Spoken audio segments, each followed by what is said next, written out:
Right మా రమేష్ వైట్లో join అవుతున్నారు. రమేష్, లీగల్గా అంటే ఇప్పుడు అల్లు అర్జున్ని ఇప్పుడు పోలీస్ స్టేషన్కి తీసుకువెళ్ళిన తర్వాత ఏం జరగబోతుంది? పోలీస్ స్టేషన్లో ఆయన ఉండబోతున్నారా, అరెస్ట్ చేయబోతున్నారా? ఆయన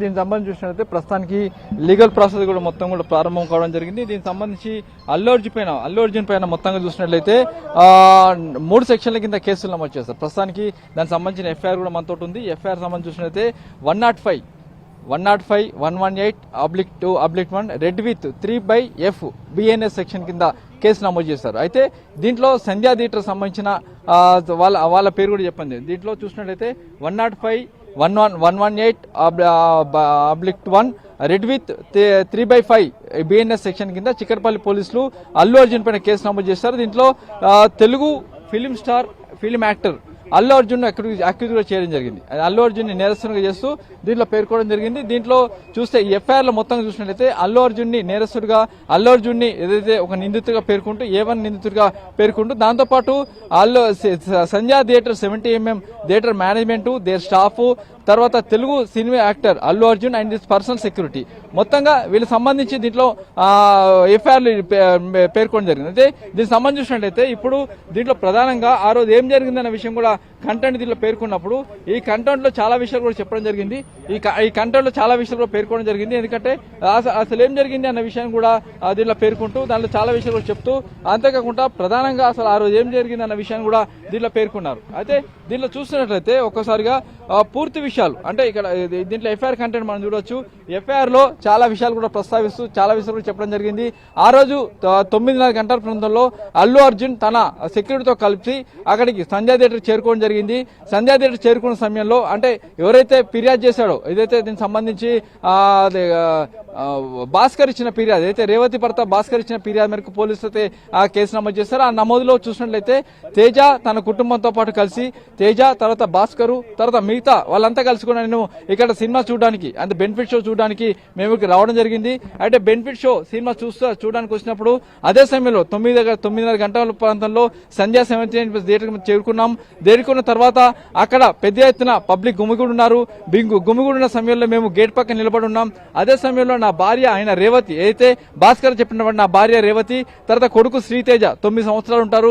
వీళ్ళందరూ కలిసి థియేటర్ లోపలికి వెళ్ళిపోతున్న సమయంలో మేమందరూ కలిసి లోపల వెళ్ళిపోతున్న సమయంలో ఒక్కసారిగా అదే సమయంలో అల్లు అర్జున్ అక్కడ రావడంతో పూర్తి స్థాయిలో పరిస్థితి అదుపు తప్పిపోయింది.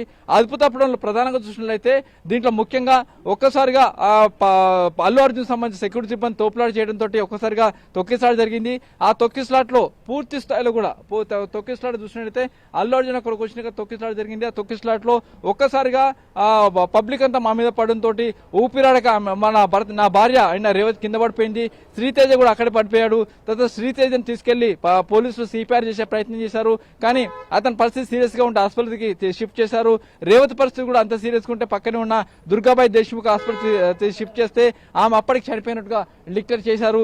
కాబట్టి ఈ ఘటన సంబంధించి అల్లు అర్జున్ అతనికి సంబంధించిన సెక్యూరిటీ సిబ్బంది కావచ్చు మిగతా వాళ్ళే ప్రధాన కారణం. కాబట్టి అల్లు అర్జున్ తో పాటు సంధ్యా థియేటర్ యాజమాన్యం వీళ్ళందరిపైన చర్యలు తీసుకోవాలని చెప్పి కూడా అటు పోలీసులకు ఫిర్యాదు చేయడం జరిగింది. అయితే దీనికి సంబంధించి చూసినట్లయితే ఈ ఎఫ్ఐఆర్ ఆధారంగానే పోలీసులు ఇప్పటికీ కేసు నమోదు చేశారు. ఆ ఆధారంగానే పోలీసులు విచారణ ముందుకు వెళ్తున్నారు.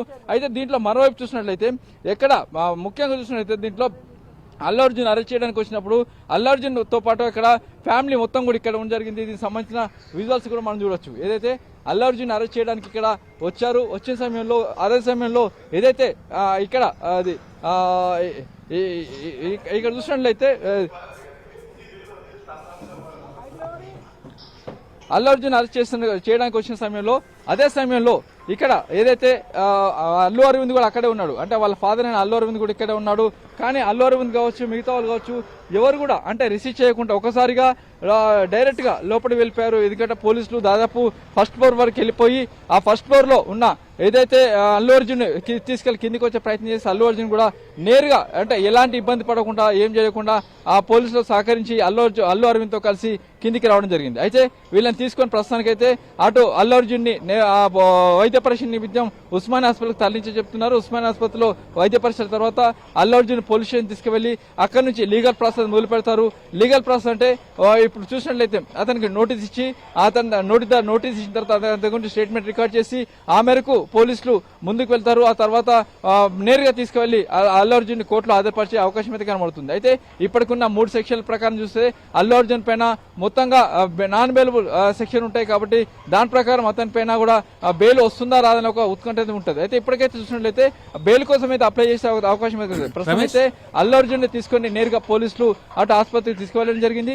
ఆసుపత్రిలో వైద్య పరీక్షల తర్వాత అక్కడి నుంచి ఆ తర్వాత నేరుగా అటు పోలీస్ స్టేషన్ తీసుకువెళ్లి అక్కడి నుంచి తర్వాత ముందుకు వెళ్లే ప్రయత్నం అయితే కొనసాగుతుంది. ప్రస్తుతం అయితే లీగల్ ప్రాసెస్ వచ్చినట్లయితే లీగల్ గా పూర్తిగా ఈ వ్యవహారం అయితే ముందుకు వెళ్తున్నారు. లీగల్ ప్రకారమే ముందుకు వెళ్తామని చెప్పి కూడా అధికారులు చెప్తున్నారు. Chakri Ramesh can you hear me? Ramesh ఇప్పుడు మనకి కనబడుతున్న 4 సెక్షన్లు ఏవైతే ఉన్నాయో 105 కావచ్చు, 118 సెక్షన్ కావచ్చు, 105 నాన్ బెయిలబుల్ గా తెలుస్తుంది. అసలు ఈ సెక్షన్లు ఏం చెబుతున్నాయి? ఆ సెక్షన్లలో ఏముంది అసలు? ఏ నేరాల కింద అల్లు అర్జున్ ఇప్పుడు అరెస్ట్ చేశారు?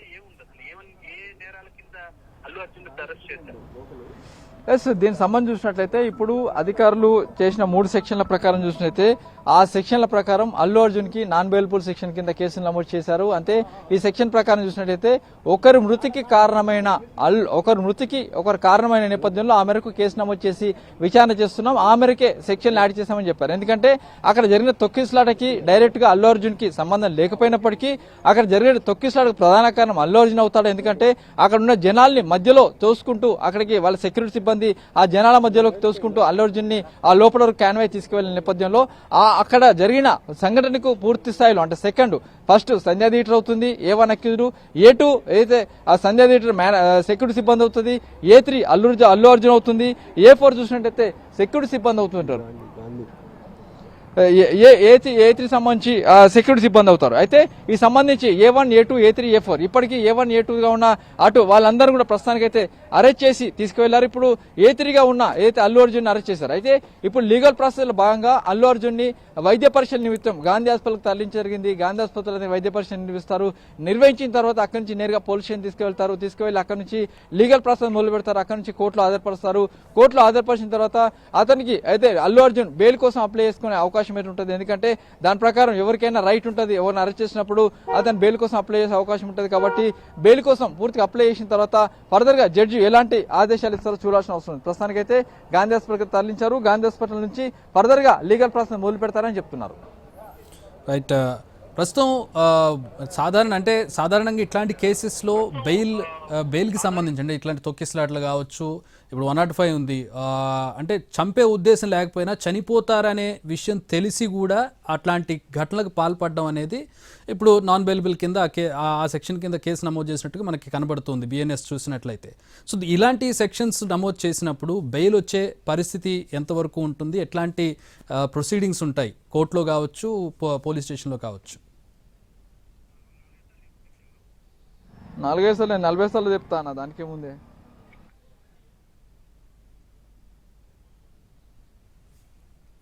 రమేష్ ఇప్పుడు మనం BNS సెక్షన్ చూసినట్లయితే 105 చూసినట్లయితే నాన్ బెయిలబుల్ సెక్షన్ ఉంది. Cognizable offence non bailable section కింద ఉంది. 10 ఏళ్ల వరకు జైలు శిక్ష పడే అవకాశం ఉంది, ఫైన్ కూడా పడే అవకాశం కనపడుతుంది. ఇది అంటే అతనికి ఇంటెన్షన్ చంపాలన్న ఉద్దేశం లేకపోయినా కూడా చనిపోతారని తెలిసి ఇట్లాంటి ఘటనకు పాల్పడడం ద్వారా అతను నేరానికి పాల్పడినట్టుగా మనకి BNS సెక్షన్ చెప్తోంది, 105 సెక్షన్ చెప్తోంది. సాధారణంగా ఇలాంటి నాన్ బెయిలబుల్ కేసుల్లో ఎట్లాంటి ప్రొసీడింగ్స్ ఉంటాయి? కోర్టులో కావచ్చు, జైల్లో పోలీస్ స్టేషన్లో కావచ్చు, బెయిల్ వచ్చే అవకాశం ఎంతవరకు ఉంటుంది? ఈ కేసుకు సంబంధించినట్టయితే చక్రి ప్రధానంగా దీంట్లో పోలీసులు మొత్తంగా 105,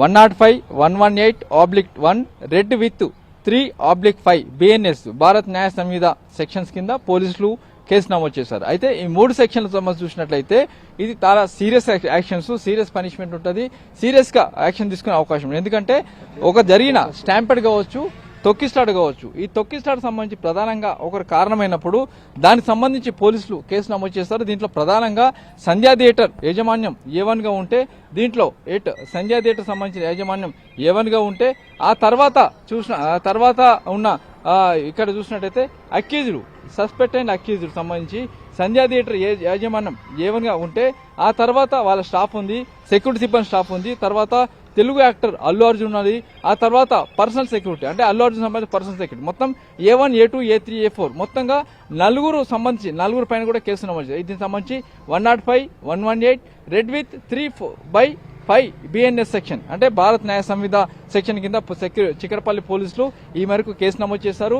దీంట్లో 2024 FIR నెంబర్ 376 2024 మొత్తంగా ఈ 3 సెక్షన్ల కింద పోలీసులు అయితే కేసు నమోదు చేసి ఆ మేరకు ఇప్పటికే ముగ్గురిని అరెస్ట్ చేశారు. సంధ్యా థియేటర్ యాజమాన్యం, సంధ్యా థియేటర్ మేనేజర్, సంధ్యా థియేటర్ సెక్యూరిటీ ఆ ముగ్గురిని ఇప్పటికే అరెస్ట్ చేశారు. వాళ్ళని రిమాండ్ పంపించారు. అయితే దాని తర్వాత ప్రధానంగా ఉన్న అల్లు అర్జున్ అక్కడ చనిపోవడానికి ప్రధాన కారణం ఎవరైతే ఉన్నారో, అక్కడ తొక్కిసలాట ప్రధాన కారణం ఎవరైతే ఉన్నారో ఆ సంబంధించిన ఏదైతే అల్లు అర్జున్ సిబ్బంది అల్లు అర్జున్ వీళ్ళ పైన కూడా పోలీసులు అయితే కేసు నమోదు చేశారు. ఇప్పుడు అల్లు అర్జున్ అరెస్ట్ చేశారు. అయితే అల్లు అర్జున్ అరెస్ట్ చేసి ఇప్పుడు లీగల్ ప్రాసెస్ అధికారులు మొదలుపెట్టారు. ఆ మేరకు ముందుకు వెళ్తున్నారు. ఎందుకంటే లీగల్ ప్రాసెస్ లో భాగంగా ఎవరిని అరెస్ట్ చేసినప్పుడు వాళ్ళకి వైద్య పరీక్షలు నిర్వహించాలి, ఆ తర్వాత పోలీసులు విచారించాలి, 41 సెక్షన్ కింద విచారణ జరిపి అటు ముందుకు పంపించాలి.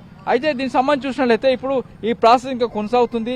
ఈ ప్రాసెస్ లో భాగంగా ఆ రోజు ఎవరైతే అల్లు అర్జున్ మీద కేసు ఏదైతే ఫిర్యాదు చేస్తాడో అతనికి సంబంధించిన చూసినట్లయితే భాస్కర్ ఏదైతే రేవతి భర్త భాస్కర్ ఇచ్చిన ఫిర్యాదు మేరకు పోలీసులు అయితే కేసు నమోదు చేశారు. ఈ భాస్కర్ ఇచ్చిన రేవతి చనిపోయింది, వాళ్ళ భర్త భాస్కర్ ఒక ఫిర్యాదు చేస్తాడు, ఆ ఫిర్యాదు మేరకు అయితే పోలీసులు అయితే కేసు నమోదు చేస్తారు. అయితే ఆ రోజు ఏం జరిగిందన్న విషయం కూడా కూలంకుషంగా దీంట్లో భాస్కర్ కి ఫిర్యాదు చేస్తాడు. 9:30 సమయంలో జరిగిన అల్లజల్లో నా భార్య చనిపోయింది, ఆ తర్వాత నా కుమారుడు ప్రస్తుతానికి చావుబతుకుల మధ్య ఉన్నాడు. ఈ ప్రధాన మొత్తానికి కారణం కూడా a reason of the incident because of the Sandhya theatre 70mm management and the staff of the reason for the crowd pushed and the surgery forward because of the actor Allu Arjun and his personal security. Sandhya theatre దగ్గర తొక్కిసలాట సందర్భంగా జరిగిన తొక్కిసలాట ప్రధాన కారణం అల్లు అర్జున్ అతని security సిబ్బంది చేసిన హంగామా వల్లే జరిగిందని చెప్పి కూడా అతను ఇచ్చిన ఫిర్యాదులో ఆ మేరకు 105, 118 and 118/1 red with 3/1 BNS section కింద పోలీసులు కేసు నమోదు చేసి మనకు విచారణ మొదలు పెట్టారు. అయితే దీంట్లో మొత్తంగా చూసినట్లయితే నాన్ బెయిలబుల్ సెక్షన్స్ ఎందుకంటే ఒకరి మృతికి కారణమైన సందర్భంలో ఈ కేసు నమోదు చేశారు. ఈ కేసు సంబంధించి కూడా అటు పోలీసుల విచారణ అయితే కొనసాగుతుంది. అయితే ఇప్పుడు సంబంధించి అటు ప్రాసెస్ అయితే మొదలు పెట్టారు, ఫర్దర్ గా ముందుకు వెళ్తున్నారు. చక్రి రమేష్, ఒక విషయం, ఇప్పుడు ఈ పోలీసుల విషయంలో అల్లు అర్జున్ కాస్త అసహనం వ్యక్తం చేసినట్టుగా మనకి కనబడుతోంది. మీరు నేరుగా అంటే ఇందాక ఆయన మాట్లాడినటువంటి దృశ్యాలను కూడా చూసాం. ఒకసారి ఆయన ఏం మాట్లాడారు అంటే మనకి క్లియర్గా ఆడియో లేదు, బట్ ఆడిబుల్. ఒకసారి విందాం ఆయన ఏం మాట్లాడారు పోలీసులు తీసుకెళ్లే సందర్భంలో, ఆయన టీ తాగుతున్నటువంటి సందర్భంలో.